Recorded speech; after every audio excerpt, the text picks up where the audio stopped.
Hey guys, I'm driving out of town to a training, so I thought I would take this moment to go ahead and try to do a video about season 7 episode 4, service. That's right, service. So I don't know how well this is gonna do while I'm driving, but we'll give it a try. So don't shut me down and stick around.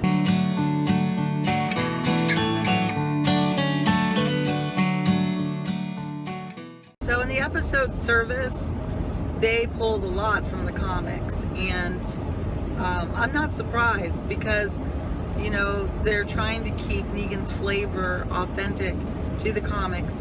So whenever there's going to be some kind of moment in the comics that is considered iconic or descriptive of Negan, we can expect to see it in the episodes. So Service is where Negan comes to Alexandria, and it's day 3 days after he Lucille'd Glenn and Abraham, and he demands to be let in. That's Piggy Let Me In was from the comics, and very iconic for Negan. So, you know, we see Spencer and he's like, oh, I don't know who this is. But Spencer, I think he's going to get his coming soon. I think they're setting him up for it. Spoiler warnings in this whole video, by the way. So if you don't want to know, shut it down. But Spencer, he winds up getting killed by Negan. He gets gutted because Negan thinks that Spencer has no guts. So Spencer almost cost Olivia her life. He's got a bad attitude. He's always trying to suck up to the people that are in power. His father was the leader, or actually his mother was the leader in the TV show, and he just has this like attitude about him. So I think he's going to be going down maybe next episode. If not, pretty soon he's going to go down. There are like little things in the episode that were symbolic. You know, one of the things that was notable was the crushed soda that Denise had gotten for Tara, and Negan drank one sip of it, threw it out. The green balloons that Ned was hanging on so dearly to, well, that was in remembrance of, I believe, Glenn, when she and Glenn used the green balloons in a past episode. You know, one thing that kind of stuck out to me is that Rick is trying to reason with Negan. At the very end, he showed Negan that he was on board, you know, giving all the guns, taking the extra gun from Michonne that they didn't even know about, and giving it back. Well, Rick has to learn that you cannot reason with somebody who has who is unreasonable. I mean, Negan is unreasonable. He's this narcissistic, antisocial psychopath, you know, who enjoys hurting other people, and he gets his kick out of it. So throughout the episode, Rick, you know, seemed like he was battling himself. You know, should he strike at Negan? Should he not? You know, I believe that he was probably thinking about the lives that he feels that he cost with his decisions, and so he's trying to be passive and not react in order to save lives. That's not going to work with Negan. Negan is a taker, and he will go as far as you will let him. He is keeping a band of misfits together. He uses that punishment. I mean, that one guy, a couple of those guys that they showed, were very undesirable. That's the word I want to say. And if Negan wasn't there keeping them in line, they'd probably do worse things like raping and all that. Although I don't want to say really worse, probably just as bad as. But Negan likes to think of himself as above those people. He has rules. He is reasonable, but he's not. He's full of it. He thinks he is. He thinks he's better, but he's no better. You know, I've been hearing that people think that Jeffrey Dean Morgan is playing Negan over the top, the way he sways his back and walks around. But that's the way Negan is in the comic book. He's really playing him true to the comic book. And, you know, for people that haven't been around pathological individuals to that extent, I can assure you that people that work in the field of forensics and other fields that interact with these types of people, that they are over the top. When they can be very charming, charismatic, and matter of fact, if you feel like you've got honey all over you, it is over the top. That is a signal that that person might have that particular type of personality. So, you know, they can be charming and charismatic and sway you and swoo you. And if that doesn't work, especially the men towards females, and if that doesn't work, then they get this like narcissistic rage, and they start doing the manipulating and the bullying and the taunting and the belittling and things like that.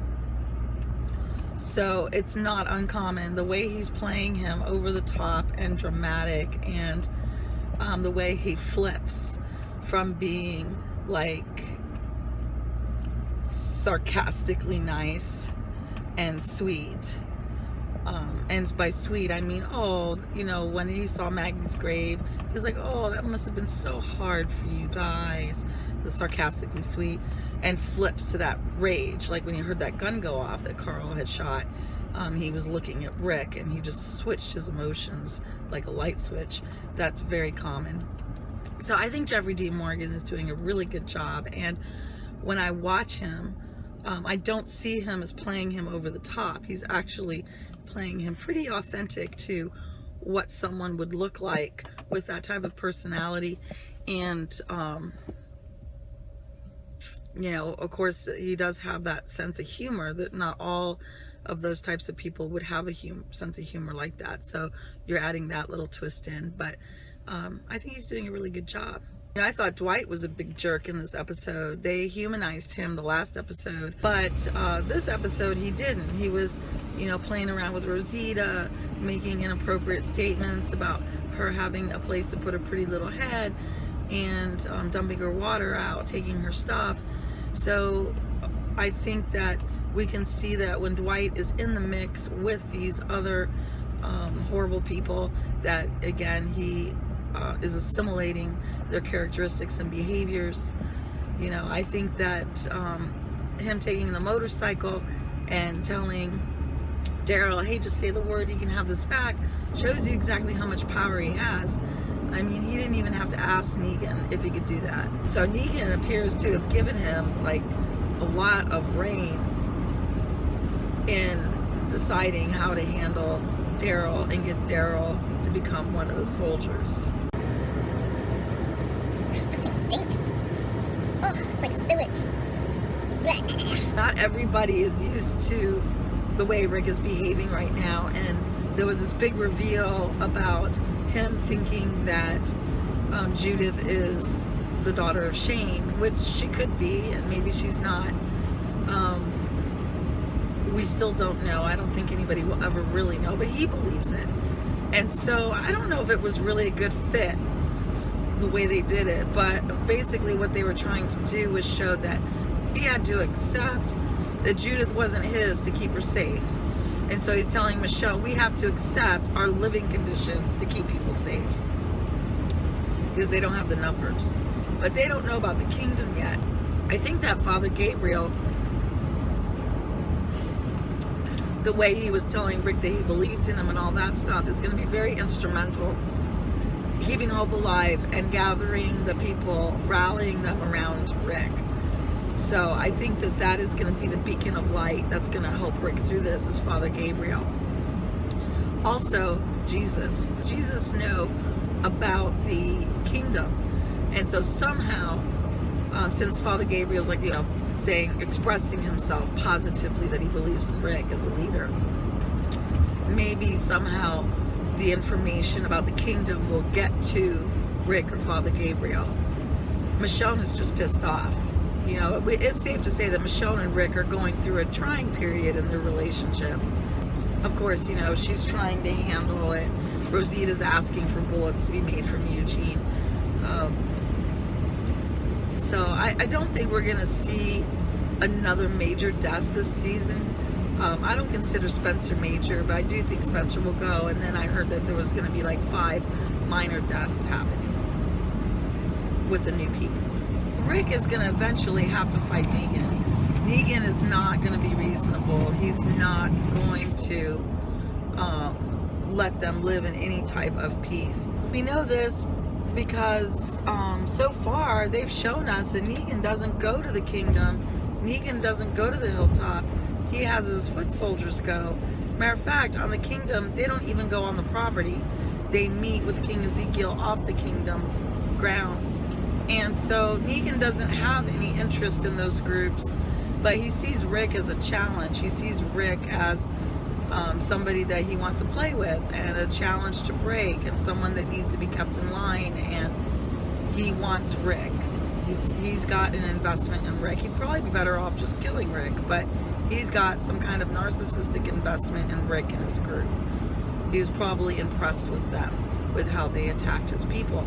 So to some level, he probably has a certain type of respect for Rick, and he wants Rick to respect him. That's why when Rick said, please give me a moment to go talk to Michonne, because he said please and he was being respectful, he decided to grant Rick his request because he wants Rick to like him and respect him and to acknowledge him as someone to be feared and someone to be admired. But Rick doesn't admire him. Right now he does fear him, but he doesn't fear Negan per se. He fears losing his people. And that's what's keeping him in line, is the fear of losing another loved one. He's still traumatized. You know, people have been chit-chatting about why didn't Rick hide some of the guns? Why didn't they destroy the inventory? Well, it's only day 3. He's traumatized. He's not thinking clearly. He hasn't had time to come up with a strategy. I mean, it was Father Gabriel that thought about digging the graves so that they can make it look like Maggie was dead, not Rick.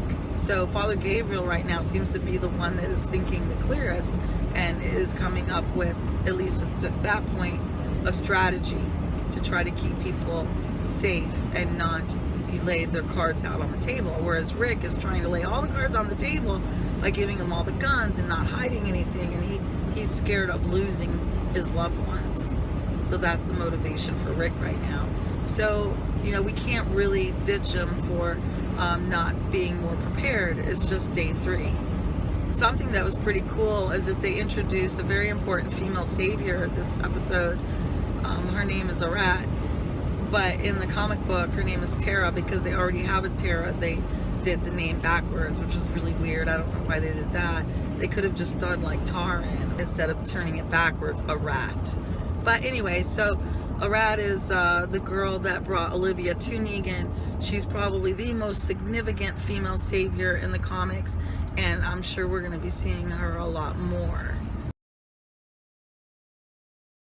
Everything Negan's done, by the way, is to dehumanize people and to not let them get back up on their feet confidence-wise or any otherwise. You know, and handing the bat, Lucille, that killed his 2 friends over to Rick is just another way of beating him down. So this episode basically showed that. Now, a lot of you guys probably don't like this episode much because it was really hard to watch our heroes or our fighters get beaten down, and you know, it was hard for them and it was hard for us. Carl, he's, you know, is he being stupid? Is he being tough? Is he an apple that didn't fall far from the tree as far as, you know, his instincts to react to things? They were similar to Rick's, maybe, but Carl is realizing that he's, you know, Rick is still leading the group. Even if Rick doesn't realize he is, Rick is still leading the group, and he's following his father's orders basically to behave so somebody else doesn't die.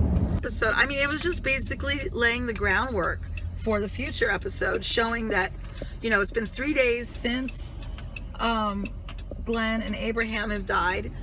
Negan did not keep his word. He did not wait a week. He came early. That's to keep them on their toes. Anything can happen. And, you know, I want to point out that in the kingdom, in the hilltop, Negan didn't really show up there. They haven't showed Negan going on the property.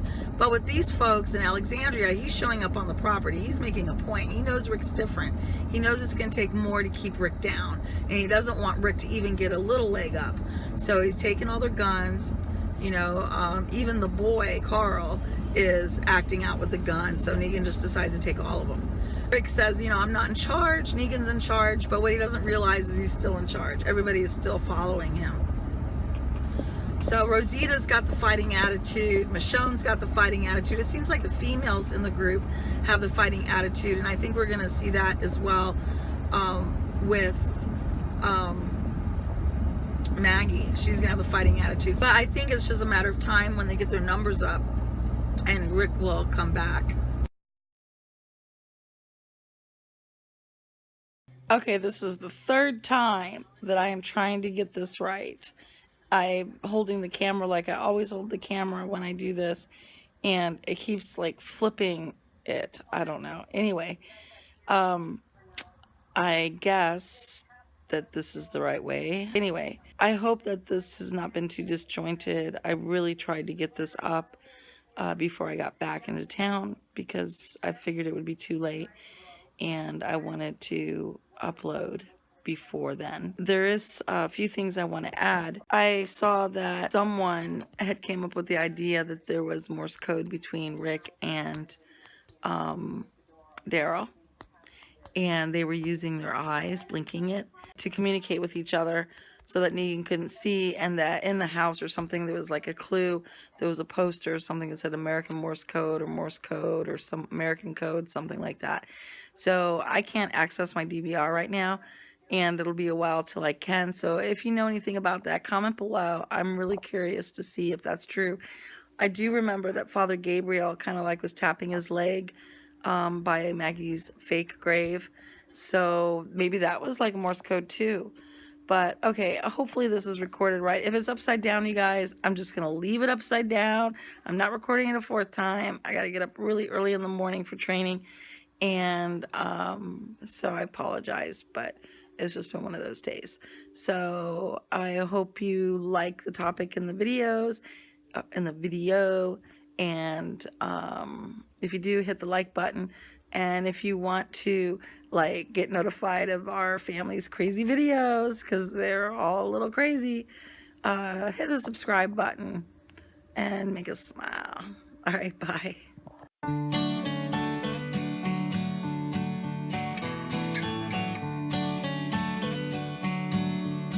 Oh my God, I'm doing it again. Okay. It was chatter that there was a poster in one of the houses that said like Morse code, American Morse code, or something like that. And there's actually some people saying that Daryl and Rick were communicating by blinking. Bling, bling, bling, bling. Yeah, I don't know. I didn't see it. Moving the camera. Anyway. Daryl and Rick were blinking. Am I blinking a lot now? Yeah, I guess blinking was off my.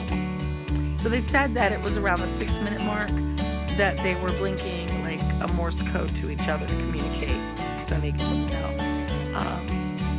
Check it out. Let me know. Comment below. I'm excited to see if that's true. Father Gabriel was tapping his leg with his hand, and not tapping Rick's leg. I am so tired. Like blinking messages. I'm in a hotel. And 6-minute mark that they started blinking, and I just had my shower and I'm all ready for bed. So I'll see you guys later. Bye. See you later, Zomheads. Bye.